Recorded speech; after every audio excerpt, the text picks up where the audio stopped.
عدالتی باتیں ہیں اور عدالت نے ضرور دیکھ کے جو بھی شواہد موجود ہوں گے. اس کی باتیں تو بہت دنوں سے ہو رہی تھی. وہ گھڑی کی بات جو پتہ نہیں دبئی میں ملی تھی اور وہ جعلی رسیدیں جو بیچی تھی گھڑیاں انہوں نے, وہ سب دیکھ کے تو عدالت نے ضرور میرٹ پہ دیکھ کے فیصلہ کیا ہوگا. اس کا عدالتی فیصلے پہ اور کیا آدمی کامنٹ کر سکتا ہے. الیکشنز کے وقت یہ ٹیمپریچرز ہائی ہوتے ہیں, لیکن یہ جو گورنمنٹ ہے سیٹنگ, اس کا کام ہے کہ وہ انشور کرے کہ لا اینڈ آرڈر خراب نہ ہو.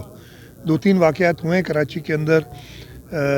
میں امید کرتا ہوں کہ جو کیٹے کا گورنمنٹ ہے وہ سنبھال لے گی چیزوں کو, اور میں ان سے یہی درخواست کروں گا کہ چاہے کراچی ہو چاہے سندھ کا کوئی اور حصہ ہو, اس میں الیکشن کے دن خاص طور پہ کوشش کریں. ہم تو کہہ رہے ہیں کہ جو ہائیلی سینسٹیو پولنگ اسٹیشنز ہیں اس کا خاص خیال رکھا جائے. مجھے اور جگہ سے کچھ شکایات ملی ہیں, جیسے خیرپور میں نعرے کا علاقہ ہے. آپ سب کو پتہ ہے کہ وہ ہائیلی سینسٹیو ہے, لیکن ابھی تک وہ شاید ڈکلیئر نہیں ہوئی تھی, تو ان کو بھی ڈکلیئر کرنا چاہیے.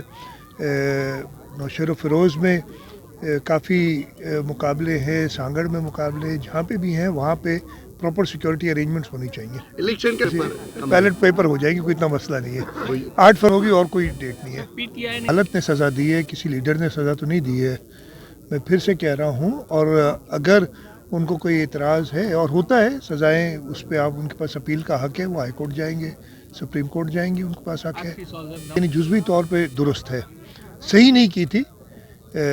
جو آپ صرف اس سے کر لیں, ہماری جو ایکسپورٹس ہیں, جب پیپلز پارٹی کی حکومت 2013 میں ختم ہوئی تھی, اس وقت $25 ارب کی تقریباً 100-200 ملین ڈالر اوپر نیچے ایکسپورٹس تھیں, اور 4 سال تک وہ ٹچ نہیں کر سکے. 5ویں سال جا کے انہوں نے 2013 والی برابر کی تھی, تو ایک پازیٹیو ٹرینڈ تھا. لیکن 4 سال انہوں نے بھی بہت خرابیاں کی. عمران خان نے تو آگے پھر وہ سب کو پتہ ہے, تاریخ کا حصہ ہے کہ جس طریقے سے اس نے اکانومی کو تباہ کیا. اور تھوڑا سا کیا کافی کچھ اعتراض ہمیں وہ اکنامک ٹیم پہ بھی ہے جو کولیشن گورنمنٹ میں ہم ساتھ تھے, اس لیے کہ جو شہباز شریف صاحب کی حکومت تھی اس میں جو ساری اکنامک مینیجرز تھے, چاہے اس میں اکنامک فیز کی وزارت ہو, فائنینس کی وزارت ہو, پلاننگ اینڈ ڈیولپمنٹ کی وزارت ہو, وہ پاکستان مسلم لیگ نواز کے پاس تھی.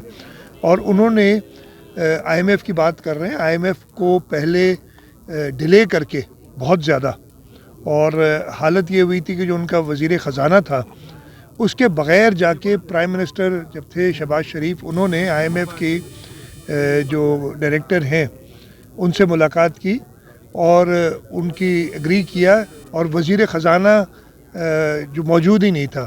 تو ان کی بہت زیادہ غلطیاں تھیں, جس کی وجہ سے بلاول بھٹو زرداری صاحب بڑی کلیئرلی کہہ چکے کہ ملک اب دوبارہ ان دونوں دوروں کو, جو عمران خان کا تھا یا جو نواز شریف کا تھا, اس کو برداشت نہیں کر سکتا, اور ہم نے ایک نئی سوچ کو چننا ہے. اور بلاول بھٹو زرداری صاحب اپنا پروگرام کے ساتھ آگے بڑھ رہے ہیں.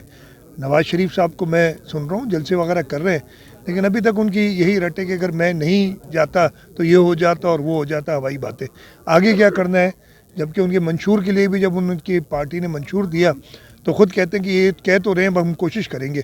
ان کو خود بھی بھروسہ نہیں ہے منشور پہ.